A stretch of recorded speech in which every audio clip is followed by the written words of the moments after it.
دوستو آج کی اردو ڈکشنری کے لیے جن دو الفاظ کا انتخاب کیا ہے وہ ہیں املاک اور عتاب۔ سب سے پہلے دیکھ لیتے ہیں لفظ املاک کو، جس کا مطلب ہے اثاثہ اور ملکیت، ہندی میں سمپتی، انگلش میں پوسیشنز، گڈس، اسٹیٹس اور لینڈز جیسے الفاظ ہم استعمال کرتے ہیں۔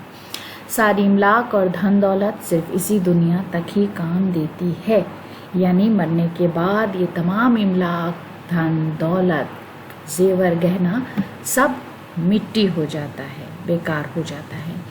عظیم حیدر سید کا شعر ہے، لباس دیکھ کے اتنا ہمیں غریب نہ جان، ہمارا غم تیری املاک سے زیادہ ہے۔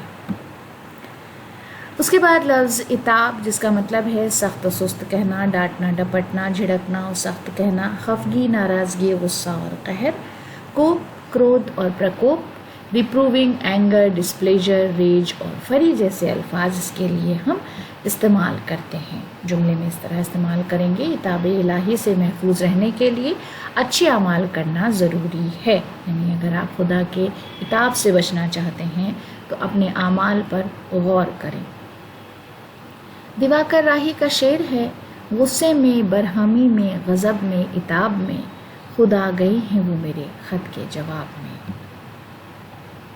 تو دوستو اسی شعر کے ساتھ آج کا ویڈیو ختم کرتے ہیں، اگلے ویڈیو میں آپ سے پھر ملاقات ہوگی۔ بہت شکریہ۔